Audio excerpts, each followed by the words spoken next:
Hello दोस्तों, welcome to the my channel Divyanshi Singh.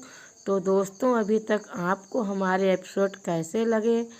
और अब हम आपको आज एपिसोड नंबर 12 लेकर आए हैं।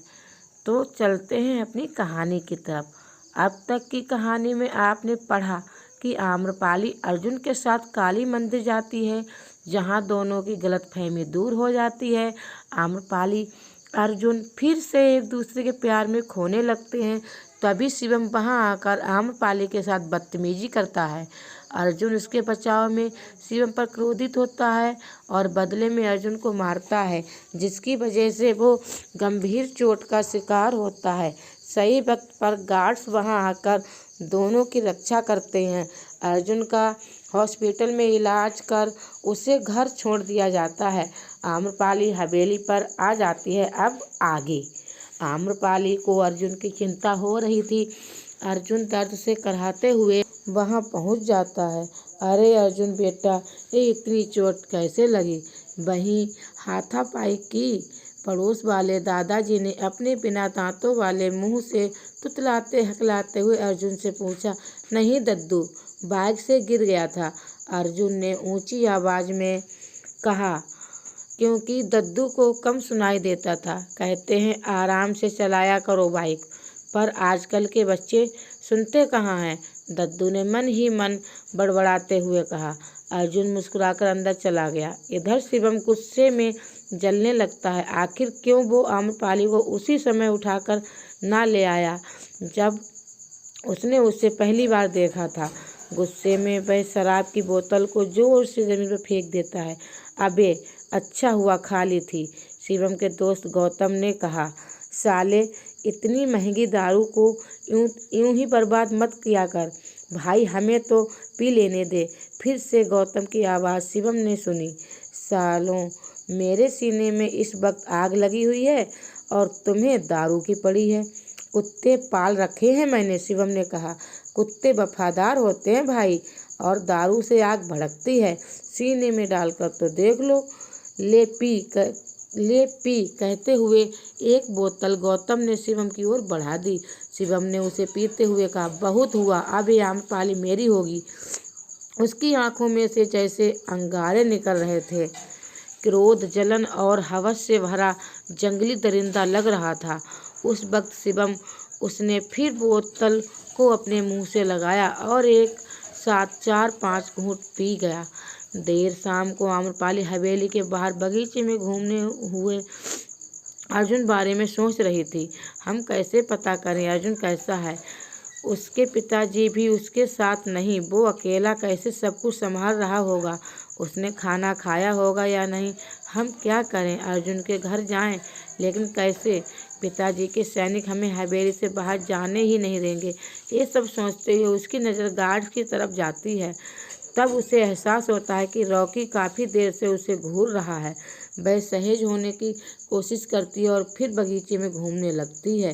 रॉकी आम्रपाली और की ओर बढ़ता है। ए रॉकी, यहाँ क्यों आ रहे हो? इसे भला मुझसे क्या काम? आम्रपाली उसे अपनी ओर बढ़ते देख सोचती है। वह थोड़ा घबराने लगती है। रॉकी को अपने करीब पाकर आम्रपाली नजरें चुराने लगती है। मालकिन, कोई परेशानी है? रॉकी ने पूछा। ना, नहीं तो, आम्रपाली हड़बड़ाते हुए बोली। तो आप यहाँ बगीचे में कैसे घूम रही हो? रॉकी ने पूछा। क्यों, अब क्या मैं यहाँ भी नहीं घूम सकती? आम्रपाली पूछती है। घूम सकती हैं मालकिन, लेकिन आप कुछ परेशान लग रही हैं, रॉकी ने कहा। ऐसी कोई बात नहीं है। आम्रपाली ने फिर से नजरें चुरा लीं। अर्जुन के बारे में सोच रही ही थी रॉकी अब सीधा मुद्दे पर आया।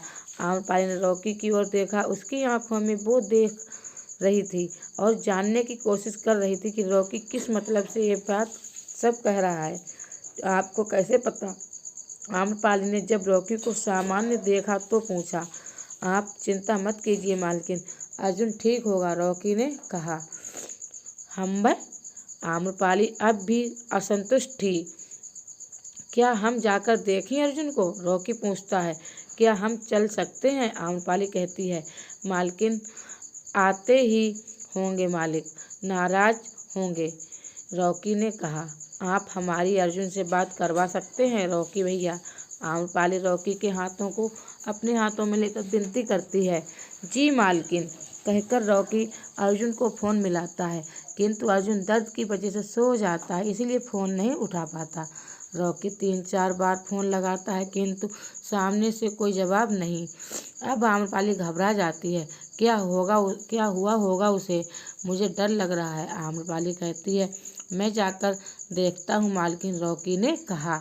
मुझे अभी जाना है, प्लीज़ रॉकी भैया, मुझे अभी ले जाइए। कहाँ जाना है? बाला उनके करीब आते हुए पूछते हैं।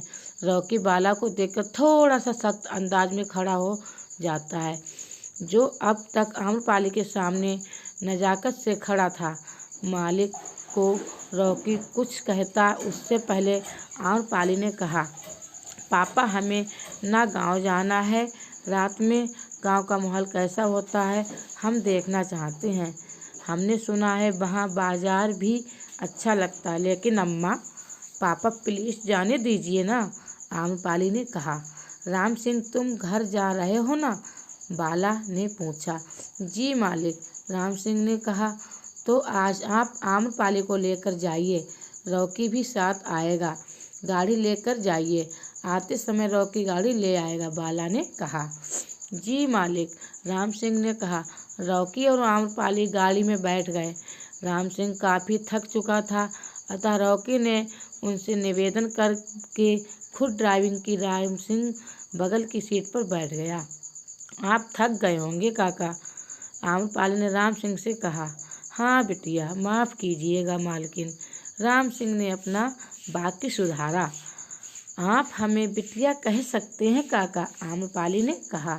राम सिंह मुस्कुराया और कहा, बुढ़ापा आ रहा है, शरीर जल्दी थक जाता है। मैं पिताजी से कहकर आपको ताकत की दवाइयाँ दिलवा दूंगी काका, आम्रपाली ने मासूमियत से कहा। राम सिंह ने उसके सिर पर मुस्कुराते हुए हाथ घुमाया। जीती रहो बेटा। उनके मुंह से निकला, काका आज हमें आपके घर ले जाकर आपके हाथ की चाय पिलाएंगे, आम्रपाली ने कहा। रॉकी मुस्कुरा दिया। अर्जुन को देखने के लिए कितने बहाने सूझ रहे हैं आम्रपाली को, यह सोच के उसे हंसी आ गई। क्या हुआ? आम्रपाली ने रॉकी से पूछा। कुछ नहीं मालिकिन, रॉकी ने कहा।